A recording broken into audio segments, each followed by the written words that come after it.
Good morning students, myself Shan Patel. Today we are going to start part 7 of chapter number 11, force and pressure. जैसे कि बच्चों हमारा chapter number 11 चल रहा है फोर्स एंड प्रेशर। उसमें लास्ट लेक्चर में पार्ट 6 में हमने कुछ कांटेक्ट फोर्स के बारे में समझा था कि ऐसे फोर्स जो कोई भी ऑब्जेक्ट के ऊपर कोई भी ऑब्जेक्ट को हम टच करते हैं तभी फोर्स लगते हैं, कोई भी ऑब्जेक्ट के हम कांटेक्ट में आते हैं तभी फोर्स लगते हो। वैसे कांटेक्ट फोर्सेस के बारे में समझा था। तो वैसे दो कांटेक्ट फोर्स के बारे में हमने लास्ट लेक्चर में समझा था। कौन कौन से? एक तो मस्कुलर फोर्स, कौन सा? मस्कुलर फोर्स के बारे में समझा था, और दूसरा फ्रिक्शन फोर्स के बारे में समझा था। तो ये दो फोर्सेस के बारे में हमने लास्ट लेक्चर में पार्ट 6 में समझ लिया। Okay, now non contact forces. अभी जो हम आज के लेक्चर में नॉन कॉन्टेक्ट फोर्सेस के बारे में समझने वाले कि ऐसे फोर्सेस जो ऑब्जेक्ट को टच किए बिना उसके ऊपर फोर्स लगा सकते हैं। जो कॉन्टेक्ट फोर्सेस थे उसको क्या करना पड़ता था? अगर हम कोई ऑब्जेक्ट को टच करें तभी उसके ऊपर फोर्स अप्लाई कर सकते थे। तो कॉन्टेक्ट में ऐसा था, उसके लिए ऑब्जेक्ट के कॉन्टेक्ट में आना पड़ता था।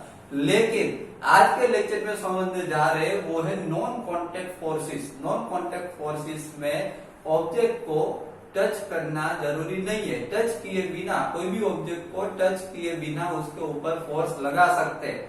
तो ऐसे नॉन कॉन्टेक्ट फोर्सेस कौन से है उसके बारे में समझते। देखिए, first one is magnetic force. सबसे पहला जो नॉन कॉन्टेक्ट फोर्स जो है वो है मैग्नेटिक फोर्स।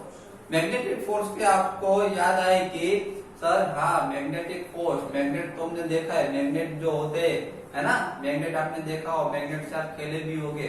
मैग्नेट जो होते हैं, अगर दो मैग्नेट को हम ले तो एक दूसरे के ऊपर फोर्स लगता है, वो भी आपने देखा होगा। Okay, see here, you know that like poles of two magnets repel each other। आपको पता है कि अगर मैग्नेट, आपको पता है कि मैग्नेट में दो पोल्स होते हैं। कोई भी मैग्नेट होता है, जैसे कि बार मैग्नेट आपने देखा होगा। तो मैग्नेट में उसमें दो पोल्स होते हैं, okay, north pole and south pole. जैसे कि यहाँ पे मैंने मैग्नेट में दिखाया गया, देखे north pole and south pole दिखा है। तो ये जो पोल्स जो होते हैं वो एंड में होते हैं। मैग्नेट जो होते हैं उसके एंड में दोनों पोल्स होते हैं। एक साइड नॉर्थ पोल होता है और अदर साइड साउथ पोल होता है, बराबर। तो हमको पता है कि स्टैंडर्ड 6 और 7 में भी आप पढ़ चुके हो मैग्नेट के बारे में कि मैग्नेट के जो अगर लाइक पोल्स हो, मैग्नेट के दोनों लाइक पोल्स को हम पास में लाए, किसको? लाइक पोल्स को अगर हम पास में लाए तो वो जो मैग्नेट जो होता है एक दूसरे क्या करता है? रेपल। क्या करता है? एक दूसरे से रेपल करेगा। रेपल का मतलब होता है कि वो एक दूसरे से दूर जाता है, वो अट्रैक्ट नहीं होता। लाइक पोल्स कभी अट्रैक्ट नहीं होते। जब अनलाइक पोल्स अगर एक दूसरे के नजदीक लाएंगे, दो मैग्नेट के, अगर बार मैग्नेट है दो मैग्नेट के, जब हम अनलाइक पोल एक दूसरे के नजदीक लाते हैं तभी वो क्या करते हैं? एक दूसरे को अट्रैक्ट करते हैं। देखिए यहाँ पे दिखाई दे रहा है आपको, ये मैग्नेट है, उसमें यहाँ पे साउथ पोल, यहाँ पे नॉर्थ पोल है, और दूसरा जो मैग्नेट है वो यहाँ पे साउथ पोल, यहाँ पे नॉर्थ पोल। तो दोनों मैग्नेट के देखो कौन से पोल्स मैंने साथ में लाए। यहाँ पर देखिए, यहाँ नॉर्थ पोल और साउथ पोल, जब दोनों के नॉर्थ पोल और साउथ पोल एक दूसरे के नजदीक लाएंगे तभी दोनों मैग्नेट क्या होंगे? एक दूसरे को अट्रैक्ट करेंगे। समझ में आ रहा है? एक दूसरे को पुल करेंगे, एक दूसरे की ओर खींचेंगे, अट्रैक्ट होंगे। लेकिन कब? दोनों पोल्स अगर अनलाइक हो गए, एक नॉर्थ पोल एक साउथ पोल होगा, वो दोनों नजदीक आएंगे तो ही क्या होगा? तो ही वो एक दूसरे को अट्रैक्ट करेंगे। क्लियर? लेकिन अगर दोनों मैग्नेट के लाइक पोल्स हम नजदीक में लाए, देखिए यहाँ पे दूसरा जो एग्जांपल दिया है उसमें दोनों के लाइक पोल्स है। देखिए यहाँ पर भी साउथ पोल है और यहाँ पर भी साउथ पोल है। दोनों का अगर साउथ पोल में नजदीक में लाऊंगा, दोनों मैग्नेट का सेम पोल अगर मैं नजदीक में लाया तो दोनों पोल क्या हो गए? रेपेल हो गए। समझ में आ रहा है? तो दोनों रेपल का मतलब होता है कि एक दूसरे से दूर जाएंगे, अट्रैक्ट नहीं होंगे। समझ में आ रहा है? Clear? Okay, see here, you know that like poles of two magnets repel each other and unlike poles of two magnets attract each other। unlike pole हो गए तो attract करेंगे। Okay, clear? now attraction or repulsion between objects can also be seen as another form of push और pull. देखिए यहाँ पे जो attraction होता है दोनों मैग्नेट के बीच में, जो एट्रैक्शन होता है या तो रिपल्सन होता है। एट्रैक्शन का मतलब क्या होता है कि एक दूसरे के नजदीक आता है, समझ में आ रहा है। तो ये एक टाइप से यही हुआ, पुश और पुल ही हुआ। एट्रैक्ट का मतलब क्या, एक दूसरे को पुल करते, खींचते, एक दूसरे के नजदीक आते, समझ में आ रहा है। और रिपल्सन का मतलब क्या होता है, रिपल्सन का मतलब होता है एक दूसरे से दूर जाते, तो एक दूसरे को पुश करते, धक्का मारते, समझ में आ रहा है। तो ये एट्रैक्शन एंड रिपल्सन जो है वो एक टाइप से पुश और पुल जैसा ही फॉर्म है, समझ में आ रहा है। पुश और पुल ही फॉर्म है वो attraction and repulsion. Clear, same, okay. Now do you have to bring the magnets in contact for observing the force between them. यहाँ पे ऐसा बताया गया है कि do you have to bring the magnets in contact for observing the force between them. क्या आपने कभी दो मैग्नेट लेके, दोनों मैग्नेट इस तरीके से आपने कभी प्रैक्टिकल ट्राई किया है? दोनों मैग्नेट को नजदीक लाए हो चेक करने के लिए कि अट्रैक्ट होते हैं कि नहीं, किया ही होगा ना, सबने किया होगा। मैग्नेट से आप खेले ही होंगे। दो मैग्नेट को आप नजदीक में लाते हो तो अगर दोनों पोल्स अगर अनलाइक हो गए, एक नॉर्थ और एक साउथ होगा तो दोनों अट्रैक्ट हो गए, और अगर सेम पोल्स हो गए तो क्या होगा, रिपल्सन होगा, समझ में आ रहा है। तो एक दूसरे से दूर जाएंगे, वो अट्रैक्ट नहीं होंगे। Clear. Then a magnet can exert a force on another magnet without being in contact with it.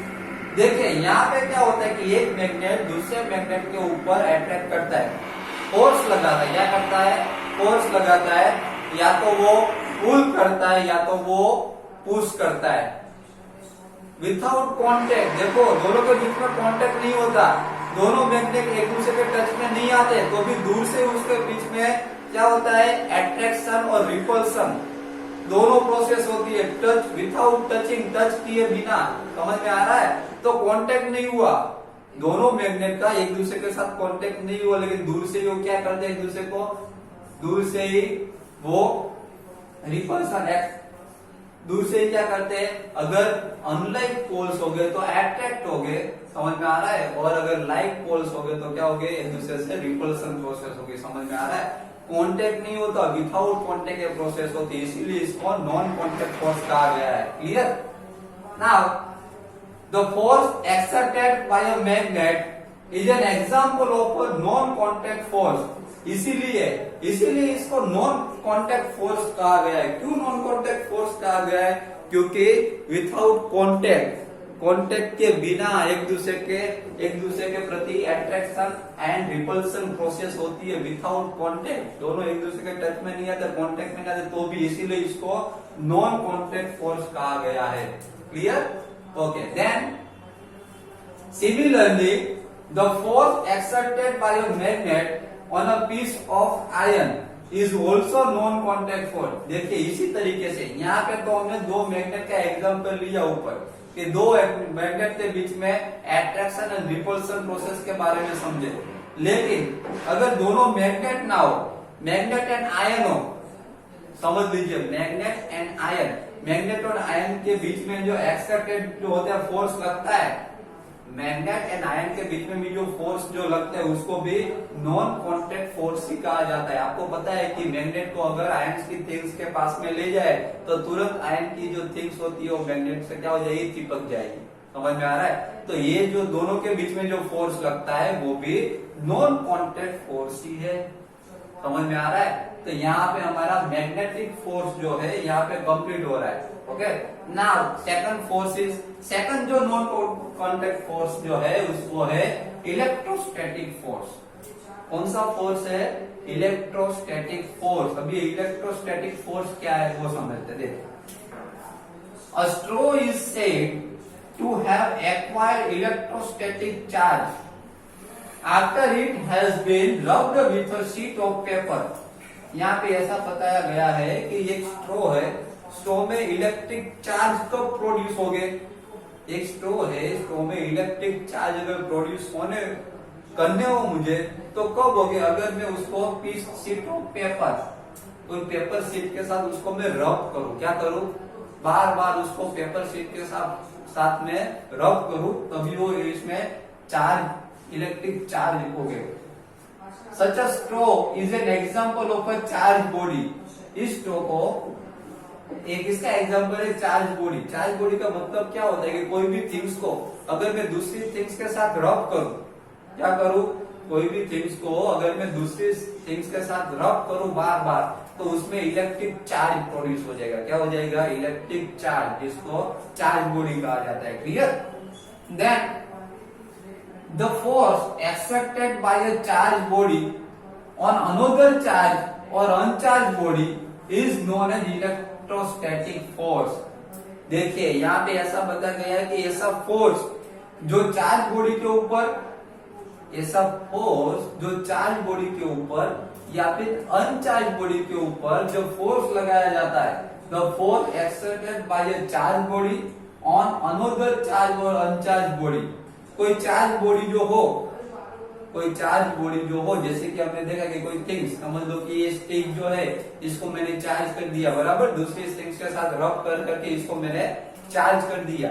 समझ में आ रहा है? अब ये जो चार्ज हो गई है स्टिक, उसको मैं दूसरी थिंग्स के साथ, अगर दूसरी थिंग्स के साथ या तो वो चार्ज हो या फिर अनचार्ज हो, उसके साथ अगर मैं रब, उसके ऊपर इससे मैं फोर्स लगाऊंगा दूसरी थिंग्स के ऊपर है चार्ज बॉडी से, तो उसको, उस फोर्स को इलेक्ट्रोस्टैटिक फोर्स कहा जाएगा। समझ में आ रहा है? Okay, now this force comes into play even when the bodies are not in contact. बच्चों इसमें ऐसा बताया गया है कि ये जो फोर्स जो है इलेक्ट्रोस्टैटिक फोर्स, ये फोर्स देखो, ये फोर्स जो है इसके लिए कांटेक्ट की जरूरत नहीं है, ऐसा बताया गया है। समझ में आ रहा है? एक मैं आपको एग्जांपल दूं कि आपके घर पे कोम्ब हो, बराबर, कोम्ब हो, कोम्ब को आप हेयर के साथ रब कीजिएगा। ये एग्जांपल आपको पता होगा, आगे भी 6-7 स्टैंडर्ड में आप इसके बारे में पता होगा, आप सीख गए हो कि कोम्ब जो है, कोम्ब को हम हमारे हेयर के साथ अगर रब करते हैं, बार बार रब करते हैं, बाद में वो कोम्ब को वो कोम्ब चार्ज हो जाता है, बाद में वो कोम्ब को पेपर के पास ले जाते हो, पेपर उसके साथ स्टिक हो जाता है। समझ में आ रहा है? तो पेपर के नजदीक ले जाओ तो पेपर को टच भी नहीं करता हूँ, नजदीक ले जाऊंगा तो भी उसके साथ स्टिक हो जाएगा। मीन्स पेपर के कांटेक्ट में नहीं आया वो कोम्ब। समझ में आ रहा है? कोम्ब को मैं पेपर के कांटेक्ट में नहीं लेगा, मैंने उसको टच नहीं किया तो भी ऑटोमेटिकली उसके नजदीक ले जाऊंगा तो पेपर उससे स्टिक हो जाएगा। समझ में आया? तो यहाँ पे कांटेक्ट नहीं होता है, ये इलेक्ट्रोस्टैटिक फोर्स से भी हमको कांटेक्ट नहीं करना पड़ता, इसलिए इसको नॉन कांटेक्ट फोर्स कहा गया है। तो electrostatic force therefore is another example of a non contact force. देखिए यहाँ पे क्या बताया गया है कि electrostatic force therefore is another example of a non contact force, इसीलिए इलेक्ट्रोस्टैटिक फोर्स जो है वो भी नॉन कांटेक्ट फोर्स का एग्जांपल से। समझ में आ रहा है? तो बच्चों आज के लेक्चर में हमने पार्ट 7 में नॉन कांटेक्ट फोर्सेस के बारे में समझा। देखो आज में हमने सिर्फ 2 ही नॉन कांटेक्ट फोर्सेस के बारे में समझा। फर्स्ट जो है मैग्नेटिक फोर्स, एक तो हमने मैग्नेटिक फोर्स के बारे में समझा और दूसरा जो है इलेक्ट्रोस्टैटिक फोर्स। अब नेक्स्ट लेक्चर में हम इसके बाद एक थर्ड फोर्स जो है, जो नॉन मैग्नेटिक फोर्स जो है, नॉन कांटेक्ट फोर्स है, समझ में आ रहा है, वो हम नेक्स्ट लेक्चर में मीन्स पार्ट 8 में समझेंगे। ओके।